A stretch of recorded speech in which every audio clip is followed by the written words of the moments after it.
लो जी अस्सलाम वालेकुम माशाल्लाह खूबसूरत तुसीं बैल वेखो और अपना वीर मुबशर सन और तुसीं देख रहे हो अपना माल मंडी चैनल ते अज असीं आए हैं शाहपुर कांझा मंडी लाहौर ते इहदे अंदर तुहानूं कुर्बानी ते जानवरां दा विजिट कराने आ और लोकां कोल रेट शेट लैके तुहानूं दिन्ने आ ते जेह्ड़े दोस्त भरा साडे चैनल ते नवें ने उन्हां अग्गे गुजारिश है कि साडे चैनल नूं सबसक्राइब करो लाइक ते कमेंट करके जरूर दस्सिया करो वीडियो तुहानूं कैसी लगी है ते आओ लोकां नाल विजिट करके ते गल करके रेट शेट पुछदे हैं कि अज दी सूरत हाल की है। लो जी माशाल्लाह तुसीं जानवर चेक करो खूबसूरत जानवर ने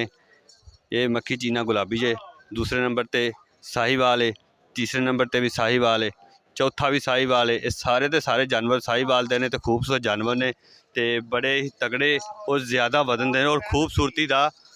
एंड है ते सोहने जानवर ने ते भाइयों नाल गल कर लैने आ कि ये जानवर जिहड़े ना की रेट है ते मंडी की सूरत हाल है। जी अस्सलाम वालेकुम जी बिस्मिल्लाह जी अस्सलाम वालेकुम वरहमतुल्लाह वालेकुम जी ते भाई की हाल जे अल्हम्दुलिल्लाह अल्लाह दा बहुत एहसान है जी। अच्छा भाजी तुहाडा नाम की है मेरा नाम आसफ अंसारी फरोज वटवां दा रैशी रोज बटवा दे रैशी हो ते अपने जेह्ड़े जानवर खले ने सारे अपने ने जी अल्लाह दो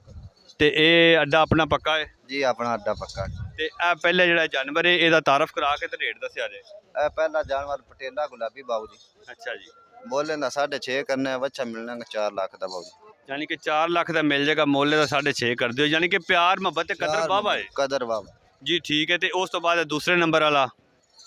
इन्ना 5.5 मोल करने 4.5 दा मिलेगा। इस तो बाद जो सब नालों परां खला है वड्डा भारी सीट वाला वो किन्ने दा जे वो 5 दा बाबू जी 5 दा मिल जाएगा। तो कोई भरा तुहाडे नाल फोन ते रबता करे इन्हां जानवरां दा या इन्हां तो इलावा ते फोन ते उन्हां नूं रबता नाल नंबर बोलिया जी 0306 0306 51 41 51 41 745 745 एक बारी अपना अड्डे का दोबारा दस्सिया जी। पुराना अड्डा 265 नंबर वाड़ा जे अलमाल टोके दे नाल साडा ठीक हो गया 12 महीने 24 दिन ਅਸੀਂ ਇੱਥੇ ਹੁੰਦੇ ठीक हो गया ਜਿਸ ਮੇਰੇ ਭਾਈ ਦਾ ਦਿਲ ਕਰੇ ਇਨਸ਼ਾਅੱਲਾ ਸਾਡੇ ਨਾਲ। ਲੋ ਜੀ ਰابطਾ ਨੰਬਰ ਤੁਹਾਡੇ ਕੋਲ ਆ ਗਿਆ ਭਾਈਆਰਾਂ ਦਾ ਨਾਮ ਵੀ ਦੱਸ ਦਿੱਤਾ ਤੇ ਇਹਨਾਂ ਕੋਲ ਜਾਨਵਰ ਮਾਸ਼ਾਅੱਲਾ ਸੋਹਣੇ ਤੇ ਸੋਹਣਾ ਜਾਨਵਰ ਮਿਲ ਜਾਂਦਾ ਇਹਨਾਂ ਦਾ ਅੱਡਾ ਇਹ ਵੀ ਤੁਹਾਨੂੰ ਨਜ਼ਰ ਆ ਗਿਆ ਤੇ ਇਹਨਾਂ ਪੁਰਾਣੇ ਦੇ ਨਾਲ ਇਹਨਾਂ ਦਾ ਰابطਾ ਨੰਬਰ ਕਰਕੇ ਤੇ ਤੁਸੀਂ ਇਨਸ਼ਾਅੱਲਾ ਨਾਲ ਇਹਨਾਂ ਕੋਲ ਜਾਨਵਰ ਖਰੀਦ ਸਕਦੇ ਹੋ।